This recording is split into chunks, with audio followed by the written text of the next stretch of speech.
Hello. So today we're going to be diving into the story of Lawrence Patrizio. Just a quick one on Lawrence. So he started out as a computer science graduate, went on to become a data and AI executive at IBM, and he's now head of growth at an AI startup called NeuralSeek. He's also an athlete who's taken on extreme endurance events like Marathon des Sables. I might pronounce that wrong. I'm sorry. 155-mile race across the Sahara Desert, and he's now training for his first Hyrox event. So lots of good stuff professionally and personally to get into. But before we dive into all of that, Lawrence, could you please kick us off by briefly introducing yourself and walking us through how your path ended up at NeuralSeek? Absolutely. And thank you for the glowing introduction. Um, my career, I would say, was filled with chasing short-term like pleasures and goals and really focused on what I could do really good in that 1 year time horizon. And that was my career at IBM. I really was focused on how do I get my number every year as an individual contributor as a data and AI sales rep and then moving up the ranks. And then towards the end of my time at IBM, I was covering one of the biggest accounts there where you're engaging with thought leadership, the best in the world from one of these massive banks, as well as engaging with IBM's product management and forward leaning individuals. That gave me a taste for like something that's bigger, right? Like building something and having an ownership in something has been my new obsession. And it's just proliferated across my life and everything. And the way I ended up specifically at NeuralSeek was NeuralSeek is a established AI agent building platform. Even though the term AI agent hasn't been around for that long, NeuralSeek has been around for 3 years. Our founder called us a task machine building factory first, and then agents come along in that terminology, and we just beautifully align right to that. And with such an awesome, inspirational, and forward leaning founder, when I was looking for my next opportunity, that's what sold me. So our leadership team here is amazing. And coming in, uh, they've seen firsthand what I can do. I worked with one of the founders for many years there in the IBM ecosystem. And his appreciation for my, how do I say this? Like gamification of life and gamification of how to sell software B2B sounds very blah topic, but I think it's incredibly intriguing to try and dissect it. And yeah, that's how I ended up here. Awesome, man. Let's take a turn into LinkedIn personal branding side of things. What made you Mhm. start building a personal brand, and why did you choose LinkedIn? Absolutely. So at my time as an individual contributor at IBM, I felt like the LinkedIn posting was very much, I'd post an update on a product that maybe my clients would care about. I was very shy about what I shared publicly, not out of like, not out of not being prideful of my life and who I am, but more like who would care or like what's the purpose. And with this new role, I made a promise to myself that I think a personal brand is incredibly important. And I told myself that I need to start building one and being directly involved in AI, right? AI is going to come up a bunch in this interview, but I believe that the future is going to be filled with an incredible amount of AI avatars, AI influencers, and there's going to become a need for that human touch and that human influence. And in a world filled with AI, authenticity cutting through the noise is going to become incredibly valuable. And then to make it more of an urgency, I believe it's going to be incredibly hard to get a personal brand off the ground in 5 years. It might become actually impossible with the amount of just AI influencers flooding the market. So the time is now. Like, build a personal brand now. I recommend every single person, whether they're in sales or marketing, or even if you're an engineer or a developer, you need to build that personal brand because in the future it might become impossible to do so. What ignited the spark behind starting your personal brand? Was it during IBM, just after, before NeuralSeek? When did that all happen, and why Mhm. did you choose that time? So the reason why I'm going all in on the personal brand and posting on LinkedIn, I would say there's three buckets of inspiration. The first being I believe that a personal brand is going to become like gold and it's going to be a differentiator person to person. And I think it's important to invest in that now before there's an AI flood. Second is tactically with B2B sales and the way our world operates, Zoom video to Zoom video, you have 30 minutes to build rapport with someone and then show them why your product is a good product to invest in. And then hopefully by the end of the meeting, you secure the next one. That's a very stacked, full block of time. I believe the power of investing time and effort into a personal brand on LinkedIn is I build rapport before those 30 minutes start ticking down. And then I build rapport after those 30 minutes are done. And then when I send that email asking for a follow up, maybe they were busy when they saw it. Instead of sending poke email after poke email, they then see a post that I do, whether it's NeuralSeek related or personal related, and they're like, "Oh, that's that crazy guy that like runs in the desert." Oh yeah, yeah, yeah. I'm gonna go dig up his email and respond. And then the third reason why it's really important to invest in a personal brand in LinkedIn has actually nothing to do with like business benefits. I believe personally it's helped me just become a more confident person. Overcoming that like social anxiety of I is this a good thing to post or like will people think I'm weird or like I don't know. Just being able to repeatedly hit post, post, and get over that social anxiety. I've seen ripple effects in the way I talk, the way I hold myself. I feel really comfortable like introducing myself to someone I meet in my building in the elevator. There's like little ripple effects to it. It is like a public journal, I find. Like I Yeah. must have been writing in a journal for like a good couple of years before post, and now it's just like, oh, just share what I'm writing privately with the world. And it's amazing how sorry, I've got a little bit off track here, but I thought a lot of the things I was experiencing was like unique to me. I thought no one relates to what I'm talking about, and then you post stuff and you're like, people across the world get the same Mhm. experience. It's quite funny, but that's really interesting. So what LinkedIn rules do you live by, and what strategies or tactics do you not want your competitors to know about? LinkedIn rules. I would say that there's all this gamification and trying to guess on the algorithm and like what works and what doesn't work. I think the only thing that truly works is being as authentic as possible. The other thing that works is having a strategy to your authenticity. So if someone were to analyze my LinkedIn, they would probably notice the following. My posts fall into three or four buckets. NeuralSeek related, personal development related, personal life updates related, or like special event that happened. Like I went to AWS headquarters to talk about our partnership with NeuralSeek or like my proposal video. So there's a strategy to the authenticity. And I love the analogy of a journal, right? Like a journal, you could look at it and it would make sense if you flip through the pages. The same way your LinkedIn should be the same.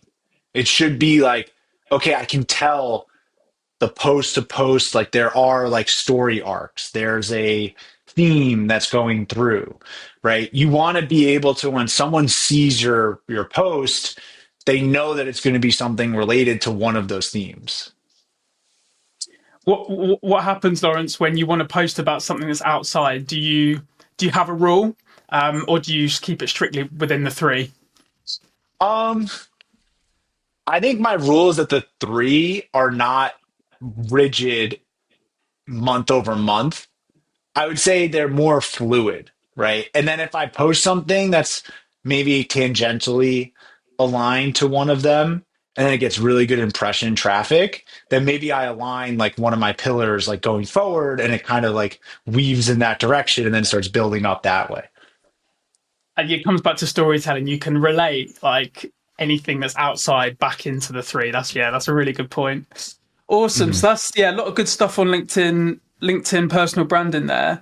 If we just take a bit of a 45-degree turn, like into kind of career strategy, that side of things.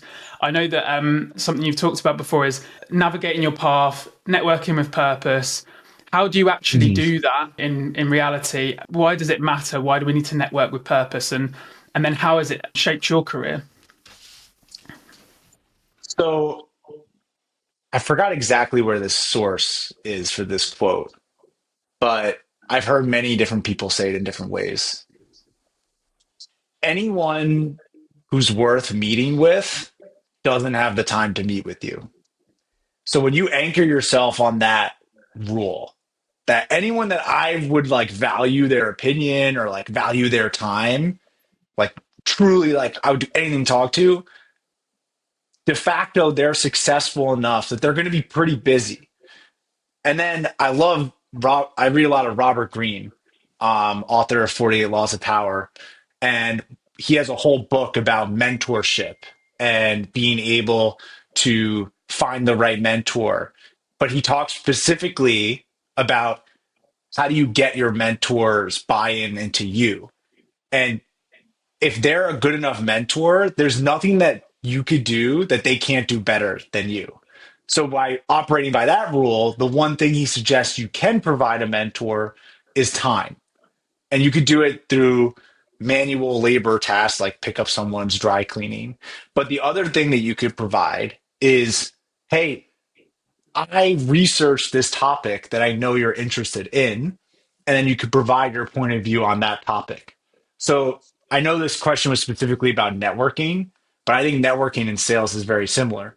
All the time, I'll meet with executives and I'll say, before I even start the meeting, I just want to tell you, like, here's like two headlines that happened in the last week that I'm sure you're a very busy person. You're the CTO of a bank or you're a chief marketing officer of a tech company. You're incredibly busy. Well, here's two AI related headlines, and I'm going to give you the like too long didn't read summary. And just starting that with value, like here, I present to you, I say you could read the article, right? But I saved you time so you don't have to read it. Immediately, that's how you start getting people to come to you, and that's how you build relationships right away. And then in terms of networking with purpose, you want to talk to people that are where you want to be. And it's such a simple thing, but I feel like all the time, uh, I kind of lost sight of that. I think the last like 2 years, I've started networking more purposely, and then I now just see the influence it had on my life. Like I talk to people that I have a passion for fitness, right? So I start hanging out and networking towards there's a local run club here in Miami where it's run and organized by an Olympic runner and his wife who's a Sri Lankan national runner. So, you need to like upgrade your circle, and you definitely can do that through networking and marketing towards those people. Wow, that's really interesting. So going a bit off topic, but you've got fitness side of things, you've got personal development, you've got managing your job. Um, you mentioned Run Club. What's your strategy towards I'm going to Run Club to network versus I'm going to Run Club to go as hard as I can, put the headphones in and just push, Mhm. push, push? How do you prioritize like this is Lawrence's time to get better at Mhm. understanding AI and becoming better at his craft. This is Lawrence's time to network. How do you manage all of that? I think I'll answer this by also kind of talking about another topic of just like work life balance. But there's this thought process that you can, you either spend your time working and then you're just in regret that you didn't live, or you spend your time living and then you like can't do cool stuff because you need to work to get all the cool stuff, whether that's directly just money, but or that's just time freedom, etc. So there's this thought process you can't have both. I actually have felt a complete alignment in my life and how I've structured it today that everything feels like everything. Like work feels like life and life feels like work. When I go to the track and I'm there with the run club people, I'm engaged with them. I'm getting like tips on how to like run faster and harder and longer. But then also like you're in a group that's all grinding as a collective and it feels great. So even though we're all like panting, dying, drenched in sweat, especially in the Miami humidity now, by the end of it, that was play. Like that wasn't work. And I would say the same thing with NeuralSeek. I like last night, myself, the two founders, and our director of partnerships, there's a big AWS QBR going on. So we went in, I did a 45-minute presentation to the sales team that's for the East Coast and the financial services market. And then afterwards, there was a little bit of a happy hour. I left that event and I wasn't tired, right? I wasn't like, oh, wow, work sucked today. No, it was energizing because you're just around people that are in that same mindset of this is where I want to be. This is work, but it's also play. And it's it's made the sustainability of this like very easy. Like the ability to wake up day over day, do like hard sprints at 6 a.m., get back to my apartment, like eat some quick yogurt and protein combo with honey. I 10 out of 10 recommend that. And then just dive right into work and then work. And then at the end of the day, spend some time with the fiance and then maybe go hit a second run or do a lift on top of it. The way that it's sustainable is every step of the way, I was doing something that like I actually enjoy as much as it's laborious. But yeah, the thing stands out there as well is it's being around like-minded people, people who are Mhm. either better than you or further ahead than you. Sorry, or they can be behind you but have the same mindset. Like, and Yeah. that's the other thing. But being around like-minded people, because I think a lot of when people can be drained, it's often like they're questioning their own decisions constantly. Should I have done this? Should I have done this? And Mhm. often that's because you're around people that make you question. But if you're around all the right people, so that's the thing that stands out there, which is fascinating. Um, And on Brilliant. that topic of being around the right people, I wish I could go back to my younger self and just say like really take stock. It's in today's modern world, it's actually less about like the five physical people you spend the most time about. It's actually the five like voices that you listen to the most. So for me, I would put the ranking like my fiance, then my best friend. Now it's like I would start putting in like the founders at NeuralSeek. I talk to one of them every day, like 10 times a day. We're like texting at night, calling at night, like everything. But then I would also throw in there like I listen to a lot of podcasts. I listen to the All In podcast religiously. And the way that those people speak, it starts to rub off on you. And the way they think, it starts to rub off on you. So it's less about like your immediate physical network, but it's that like take stock of the influences coming at your thought stream because that's how what comes out of your mouth, right? Yeah, that's fascinating. We're all just viewing the world from a slightly different lens.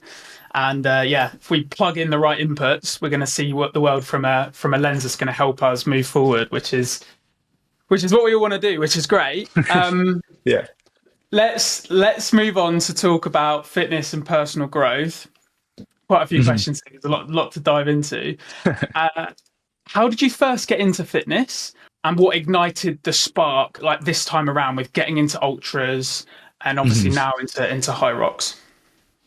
So I played football in college. We were not good, Division 3, and we also like lost majority of our games. Still, I stuck it out, played it for 4 years. On the other end of it, I was came out of the program and I had doubly torn ACL on my right knee, and then I also bloated up to 300 pounds, close to like 290 towards the end of the my senior year season. And the immediate draw to fitness right after college was to get to like a steady state. So then I dropped down to like 240 ish. But I never was able to make that jump to like the next level of like feeling really good. And what happened was it was New Year's Eve of 2022. My best friend and I were here in Miami and we were at a club. We turned to each other. We were like, okay, we've been in Miami now for like a year or two. If we want to stand out like socially, we got to get to the next level of fitness. There's a Miami marathon at the end of this was obviously January 1st. So the Miami Marathon was the first weekend of February, so a month away. We were like, we both have never run a marathon before. We're like, we're gonna run a marathon. So my best friend and I, for a month, we would wake up, do a long run on the weekend. So we did like 13 miles. We both puked the first 13 miles. Then throughout the week, we ran little runs and then we did 16. And then we like died. And then we did little runs and then we did 18 and then we died. And then we did like a rest weekend and then we ran the marathon. And like me and him did that. And that was in 2022. And then ever since then, it's just become addicting, right? Because then you start feeling the impact in how you hold yourself, your standardization of dedication across the board, just it becomes like infatuating. Oh, okay, I cracked the code, right? You figure out what compounding interest does in one thing of life. You can then now understand compounding interest's effect on finances, on your career, on day over day commitment to a dream to like help a AI startup make it, right? So I never get discouraged. We have great days here at my job. We have like tough days here at my job. Uh like great day today, like right before this, we had a client who's jacked up on NeuralSeek. They not only were probably going to move forward with a pretty sizable contract, but they want to become a public reference before Well, we like implement it across the board. Like that, those are like great days. That's easy when it's like that. Those are like the days where it's really easy to then the next day go out for your run, right? But I've learned through running that those aren't the days that are like the differentiator. The differentiator are the days where you have a client meeting that goes sideways and the demo, like they didn't get it and it was just like crap. And then you got to wake up the next day and do the same thing. That wake up the next day after getting your teeth knocked in, those are the differentiator days. Those are the days that if you didn't go do those runs, you're going to feel it on marathon day. So I just understand like the grind and the commitment and the compounding nature of it now. you recently ran 155 miles in the Sahara Desert, marathon to Sables. What drives you to take on stuff like that? And yeah, we'll talk about prepping for the race in a second. But yeah, what drives you to take on these massive challenges? Ever since I got into fitness, it's just become apparent that it has it's one of those things that is the best chess move no matter where you are in life, right? If you're older, right? Getting into fitness at an older age is always going to be the right decision. If you're 10 years old, getting to fitness is going to be the right decision. And in terms of the impacts, it's short term impact. You'll feel lighter, you'll feel more clarity mentally. Medium term impact. Look, like if you're a single guy, like get fit. Your life is going to be a lot more enjoyable, I promise. Long term impact, the life that you work really hard for, you'll get the most ROI from if you could actually be physically mobile. I don't want to be incredibly wealthy. And then when I want to go on vacation, it's like, well, we can't go on a hike. We can't do that, roller coaster ride because I can't physically move around. So, just from a pure mathematical standpoint, fitness has that immediate, medium, and long term impacts on your life. And the ROI is just so clearly there that I just think it's like a no brainer. Interested. But before we get on to the next question, I want to pick your brain on something because this is something I think about a lot. And my Mhm. model's flawed, right? I'm coming at this like my model is flawed, and I'm looking to improve my model. So I'm actually someone that used to think burnout was bad, and I'm now at a stage where I actually am optimizing to keep burning out and then recover and then burn Mhm. out. And maybe we'll get to a point where we stop doing that. But I'm seeing growth in the recovery, the burnout, the recovery. But one of the things that leads to burnout is every session needs to beat the previous session. So my question, Mhm. and something that after so many burnouts, you start to realize, yeah, this is a day to push. Do you have this thing where you know when is a time to pull back, or do you think, no, no, no, every day is a push. Doesn't matter how you're feeling, and Mhm. there is no day where you need to calm it down. What's your opinion on all of that stuff? I think there's three aspects of effort, or like three pillars of effort. There's like mental effort, there's physical effort, and there's spiritual effort. So, like mental effort, things like reading a book, coming up with a new business strategy, attacking your career. Then there's physical efforts, which is clear, like fitness and being active and like moving around.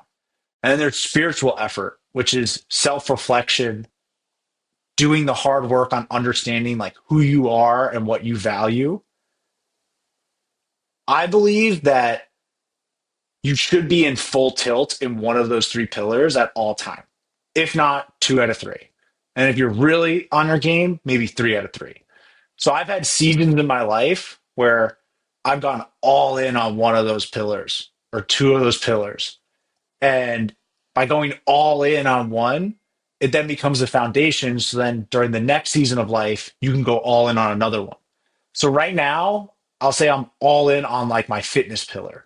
I'm like, I do probably 7 to 6 runs a week minimum, and probably four of them are really hard ones at a track where I'm drenched in sweat, like reconsidering what I'm doing with my life.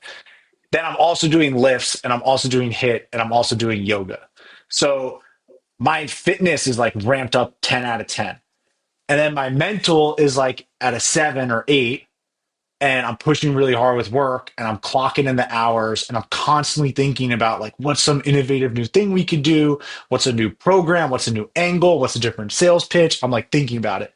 The spiritual side of things has been dialed down. Like I don't do that much self-reflection as I used to do. To talk about another period of my life that gave me the foundation to push this so hard in the mental and the physical part, there was a 4 month period of my life where I did a dopamine detox. That's like spirituality times 10. Everything that gave me a rush, I cut it out of my life, and I went complete, like, quote unquote, like monk mode. I hired a Swami within the yoga community. There's a triangle of like hierarchy. So there's like a yoga instructor, then there's a Shri, then there's a Swami, and then there's a guru on the top. So I hired a Shri that was actually about to become a Swami. So hiring to do a one-on-one, like month and a half long, like tutelage where for Friday, Saturday, Sunday, 6 a.m. to 6 p.m. I did yoga and read books with him and like meditated with him and just debated like life and like principles. And he helped me figure out like who I was and who I wanted to be. That was spiritual times 10. Was I running like I was running now? Absolutely not. Was I working that hard during that time? Absolutely not. That was 10 out of 10. So in terms of the topic of burnout, like I think we can be strategic with this one, right? I would say like go all in on fitness, but make sure you know who you are first so you don't have to think about those big things. And then before you go all in fitness, maybe you go all in on work for 6 months for a season. So you then have the time, the money to hire a trainer, buy the nice new shoes, get the gym membership. So you go all in.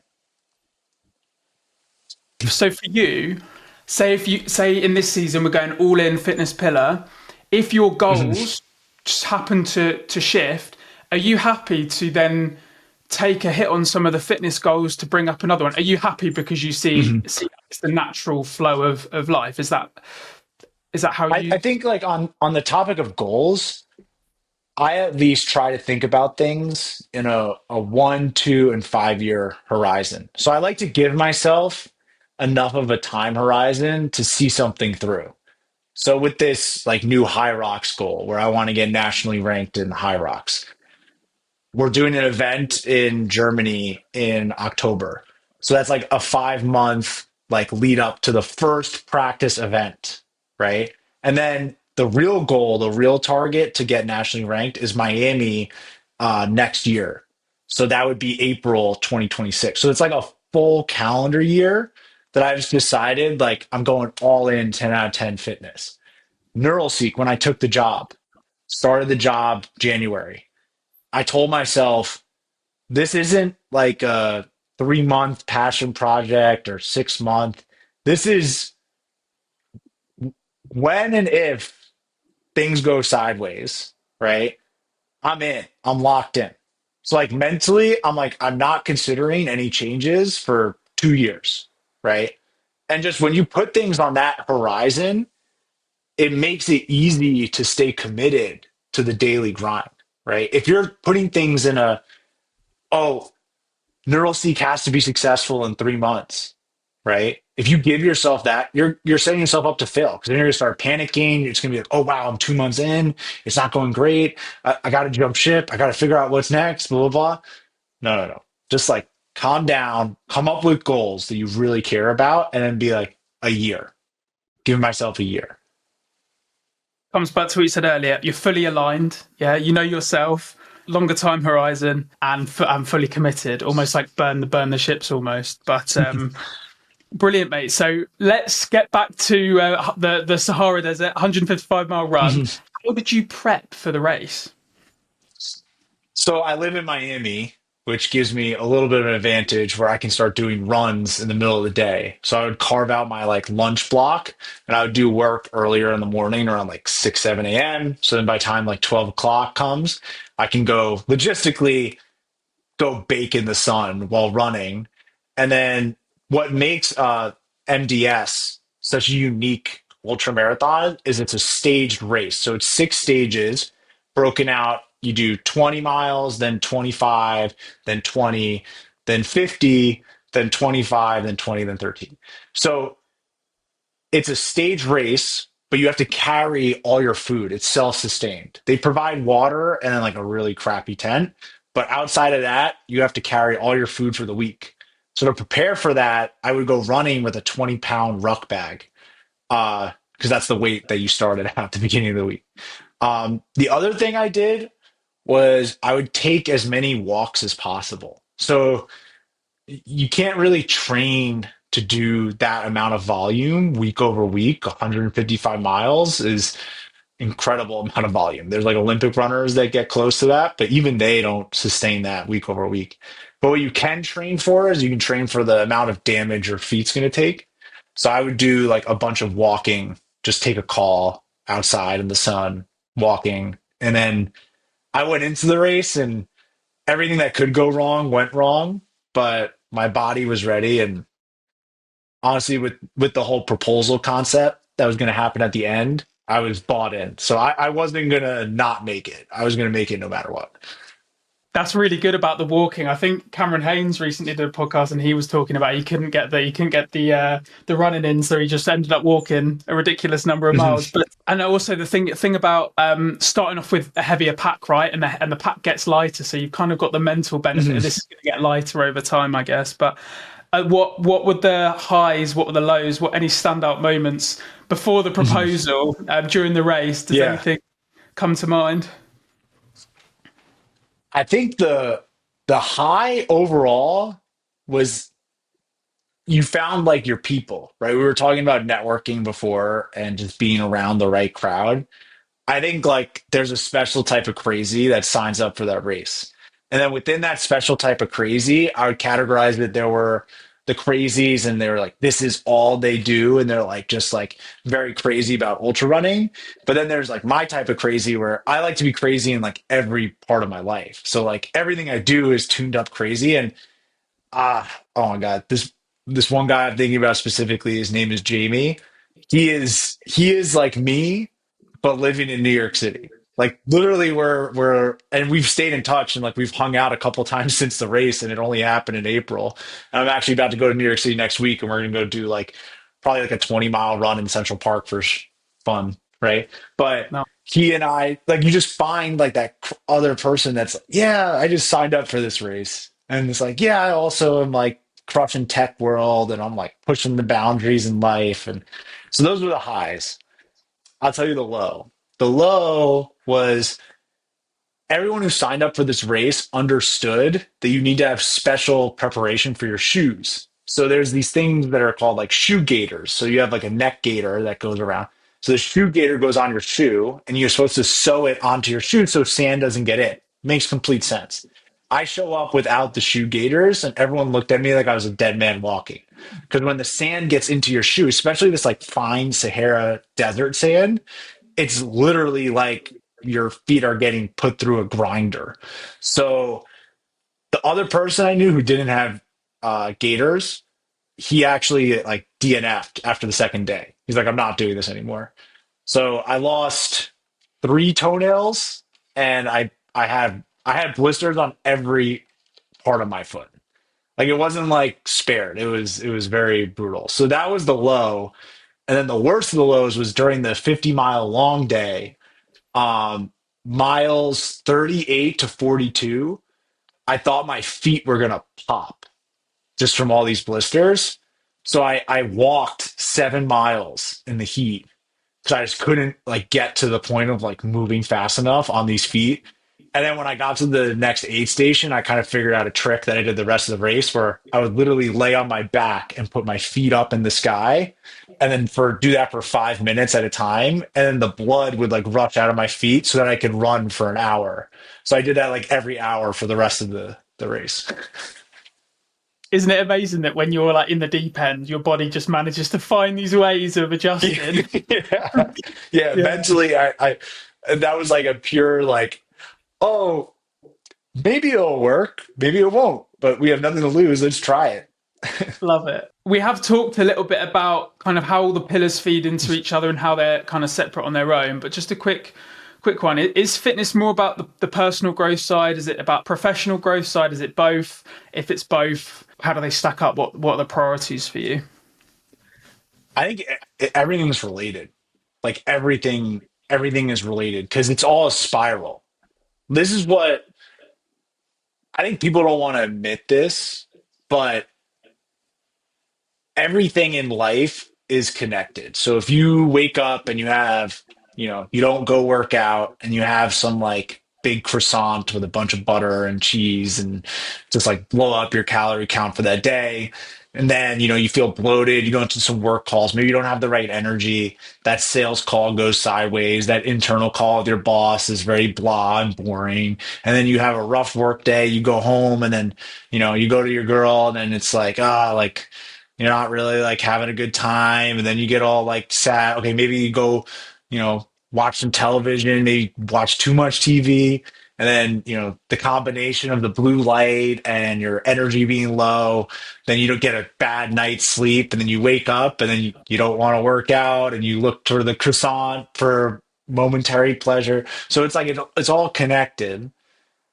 The way to guarantee that consistency on the right trajectory is to understand that you just got to tackle like thing by thing and you just want to make each thing an upward trajectory because then the totality will be upward because that day when you replay it, you wake up, drink a glass of water, go rip a run. You come back, you got energy up, you drink a black coffee, you hop on your first call, you crush the call, close the laptop, you feel great. Then you move on. You have continue to have a good day, just followed by you feel great. Maybe you're walking, you go get some coffee, you spark a conversation with a stranger. It leads to like a nice connection to like the world around you. You feel good. Then you go about your day, you go home, see the girl, and now you're all like bubbly and fun to be around. You probably lift her spirits up around as well. You don't need to watch television to feel some relaxing and then you go to bed early because you had a full day filled of energy driven action. And then you wake up rested and you're ready to do it again. That's like the key. is just to understand it's all a spiral. You just choose the direction. Yeah, and it ties back to something you said earlier, which is we all have good days. Everyone has a day where they do everything right, and it is. Yeah. I think about this all the time. Like it's about stacking as many of those together, but we are how we behave on our bad days. There's a quote someone said to me recently, which is when the tide goes out, you see who's been swimming naked, and it sort of relates. That's more about like seismic event. You see people's character when things go sideways, but it's also like you see people's character when they're on an off day. Like what do they? What's their? What do they turn to? Yeah, do they have impulse control? And I think about this all the time because it's something that I personally am working on quite a lot at the moment with. But yeah, it's all interconnected. I love that. I really like that. And I think like on the topic of bad days, I think like all right, we're on the topic of fitness, right? And this is definitely relatable to work. You just change out calories for like I guess like good meetings. But I feel like someone and I do this all the time. I'll have a day where I just pig out and I'm like, oh, I feel so bad after I did it, right? You have two mindsets you can adopt. The first is, wow, I just completely blew my day's calories out. Like I'm a failure. I failed this whole week, right? Or you go, calorie counting, it's not a daily game, it's like a weekly game. So maybe it's okay, I pigged out today, sure.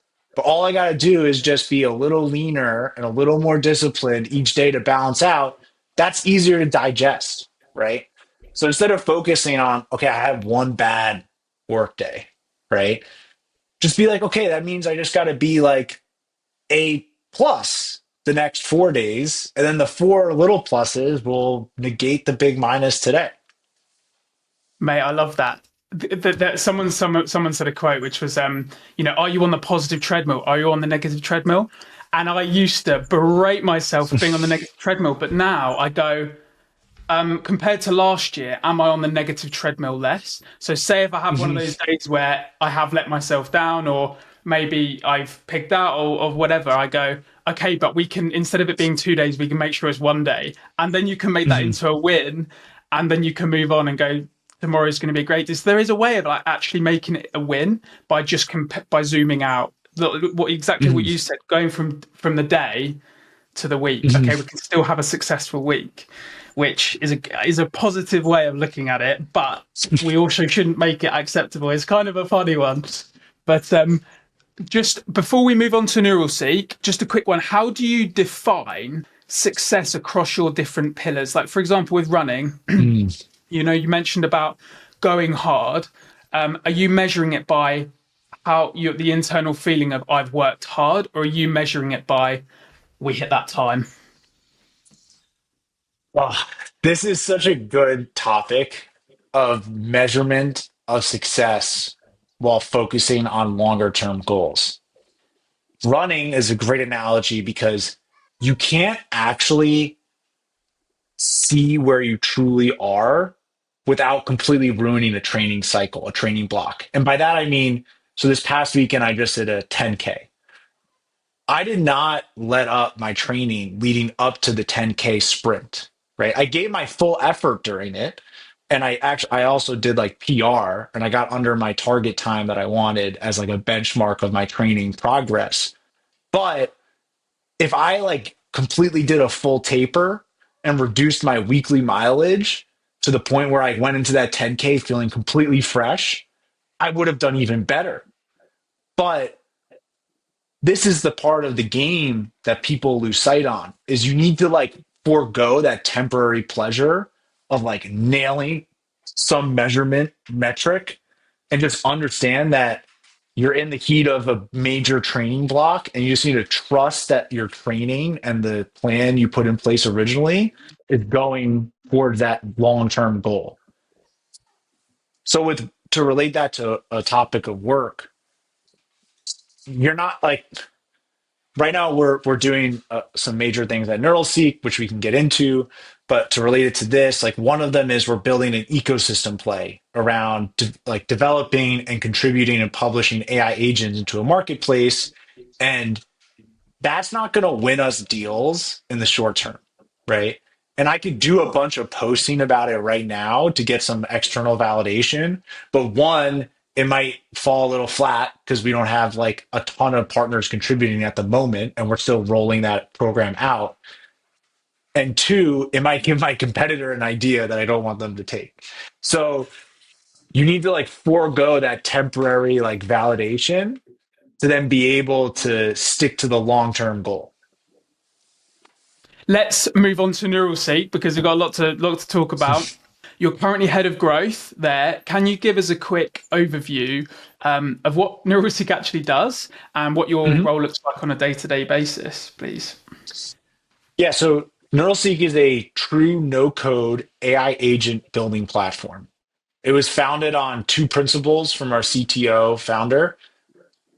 First is LLMs are an incredible device, but they're incredibly hard to get access to. So if you're a company trying to use an LLM for any business, you're looking at hundreds, if not thousands of lines of code and understanding a completely dynamic shifting ecosystem of LLM engines. You have to be able to choose between which one's the best. You have to be able to know the API stack. So integrating those LLMs into business is super hard from this side of the equation. And then the other side of the equation are the people that know the business problems don't know how to code.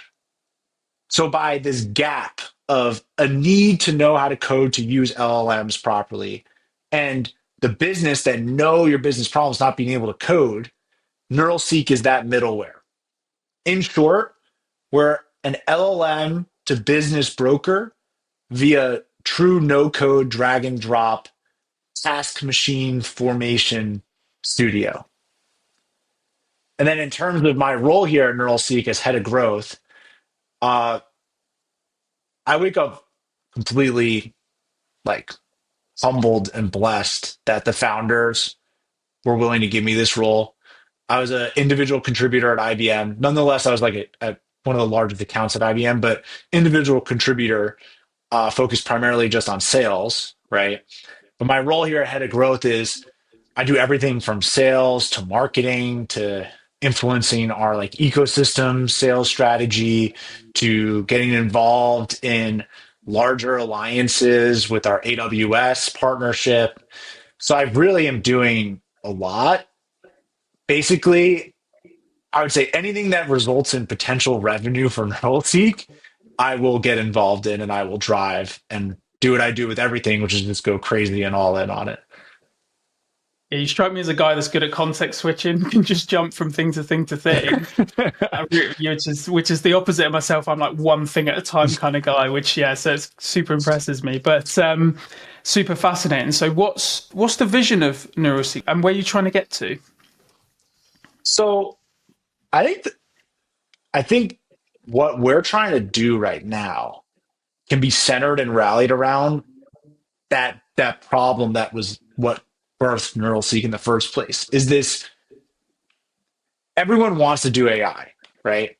But when you go ask people what do you want to do with it, it's incredibly hard for people to verbalize it, right? Like, cool, I can go to an LLM and say like what was the weather in Miami over the last 10 decades and provide me a summary report of it.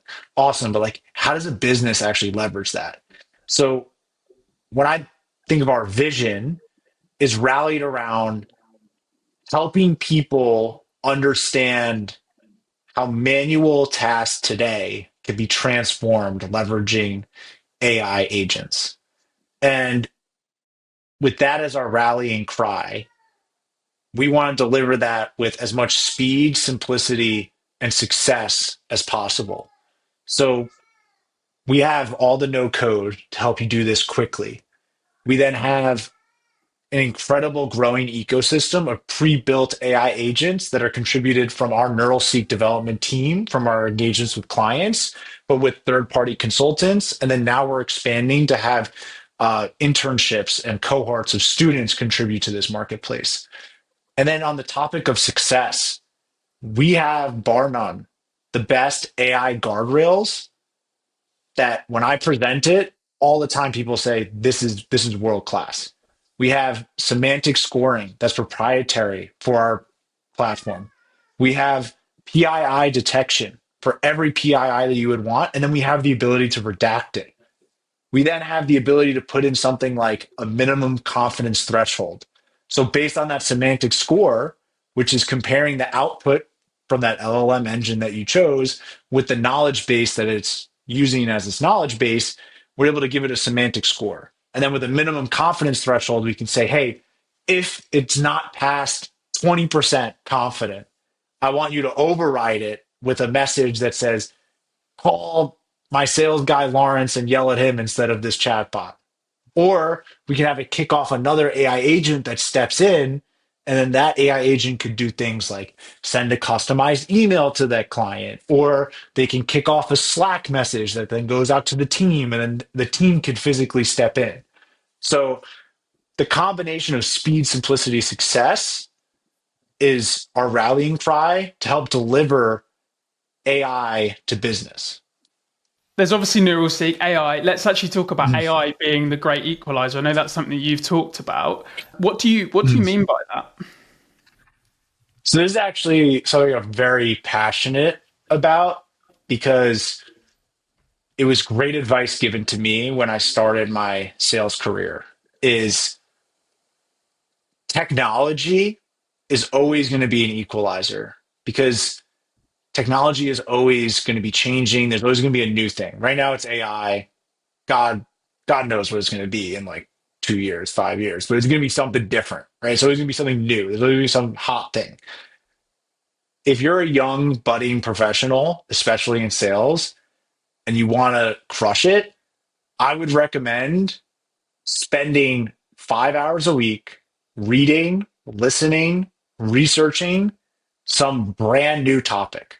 Because if you're talking to someone at a company and they have 20 years more experience than you're not going to be able to tell them how, innovative the websites were when they came out in the 2000s, or how innovative the mainframe was, or how unique cloud software was and SaaS and all that stuff.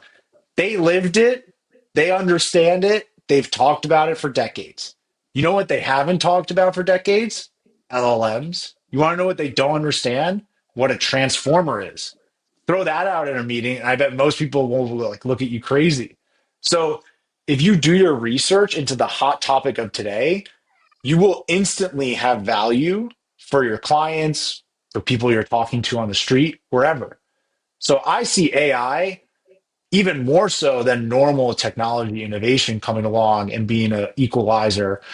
I think AI on top is like more so that, right? Because it's so impactful. Like I don't have to understand complex PhD articles, but with this AI thing, I now can. So all of that time that those people spent to learn something gets equalized out and gets level set. So if you're in the business of AI and talking AI with your clients, you will be an expert in something after 5 hours. Like you will be more versed in AI than most executives. And it's not trying to say anything bad about executives. If anything, executives are under the most pressure they've ever been, and they're just trying to keep the lights on. They don't have the time to go research into, okay, what exactly is an LLM? What are the nuances between DeepSeek versus Gemini versus OpenAI versus Llama? They don't have that bandwidth. They're just trying to keep the lights on their company and then also have a personal life outside of work.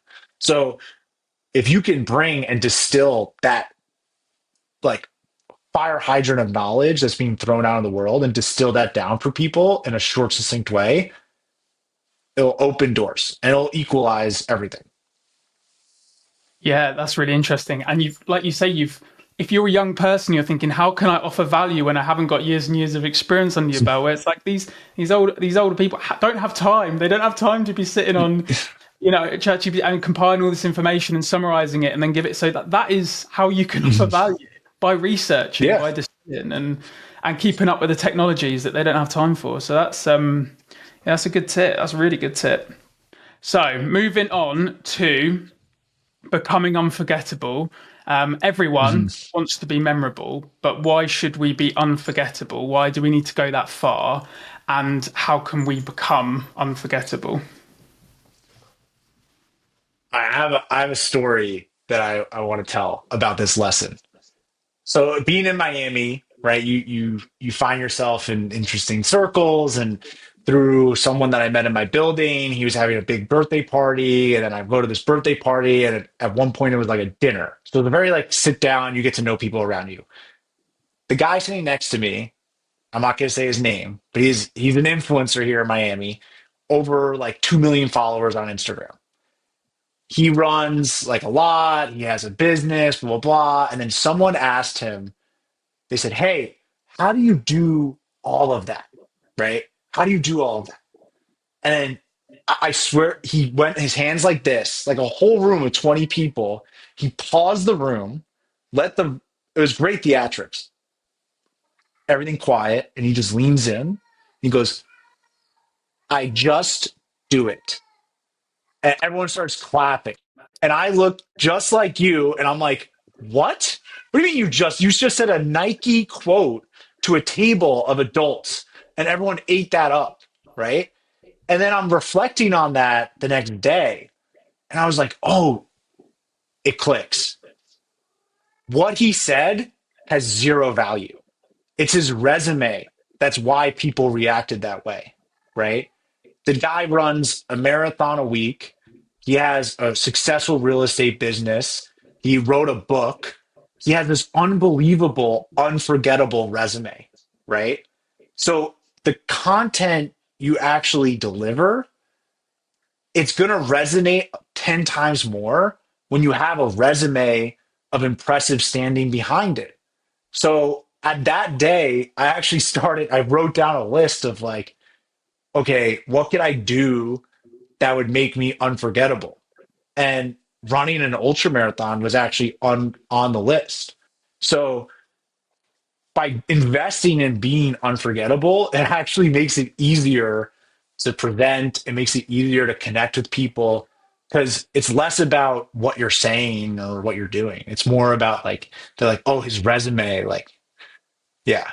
So a little life hack, and I wish that guy all the best. And he is an animal, so I respect it. But the "just do it" line had me dead. I was You're so right. It's that stack of evidence. I tell you something that relating to right now is, we were at 6 months ago. We were at 200 connections on LinkedIn, and reaching out to people was a really like uphill battle. And then I think we're at 1,700 now with a very clear offer. And back then we were like doing all this personalization, in-depth research. Mhm. Now it's like, hey, how's it going? Just interested in to how it's coming on for you at the moment. And you'll get responses from people, and it's like the response isn't the message itself. Obviously that helps, but the response is, the follow count, the headline, look at the Mhm. banner. It's everything that's built up to that point.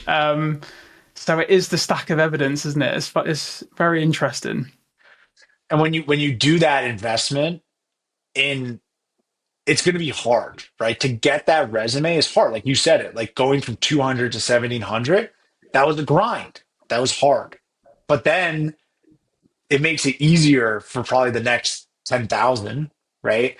And I was just talking recently with my fiance about this. Like, why why is there such an urgency with what I do? Right? There's a lot of like urgency with NeuralSeek, with the fitness, with the reading. There's all this urgency because it's just clicked for me. It's like just put the time in now. Like 1 unit of energy now will then make it so that you can put in like half a unit of energy later and get double the result. It works with everything. It's like with finance, with your relationships, with your fitness. And it's inherently like unfair and frustrating. But if you were that person that put in that time to go up the mountain, you would also want it to be easier for you since you're at the top. Yeah, I think I'm loving your mindset on this, because my mindset before was very much like, we've got these pillars. This pillar can't drop while we focus on the other pillar. But what I'm seeing with you is actually you can do the investment to make a big gain in say the fitness pillar this season, and then when we flick over to say the spiritual pillar or the growth or another pillar next season, we can take a little bit of a dip, but all of that jump is still there. We're just taking it back a couple of notches, focusing on this one, because it's like it doesn't drop back to zero. You've worked hard to get it to that point, and it becomes easier, and then you can focus your attention rather than always needing to. We've built up this entire array, and we need to just do them all at the same time. And I love your mindset on that. That's really good, man. So where's the best place for listeners to follow you, Lawrence? Is it LinkedIn? Yeah, Yeah. LinkedIn is the easiest. I have an Instagram that's public. I think at this point, I probably post more personal things on my LinkedIn than my Instagram, to be honest. But yeah, and also Strava. Like any runners, like I'm down. I'm a big Strava person. I'll send you that. I'll send you that link so you can plug that as well. Perfect. Well, yeah, we'll put that in the description.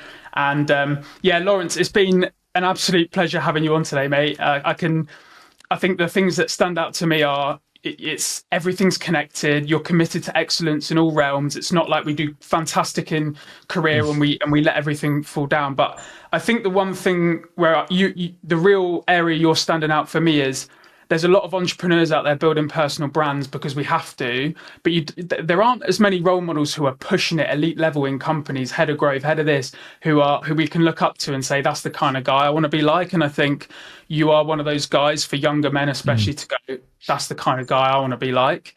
And I think that's a lot rarer. So I think that's, for me, I think, yeah, it's just a bit of a North Star for younger men. But mate, thanks No, again for coming on. no, thank you. And honestly, like you doing this, and I feel like we're getting to know each other remotely across the world. I don't think that's normal for people to be able to make that connection with other people. So thank you.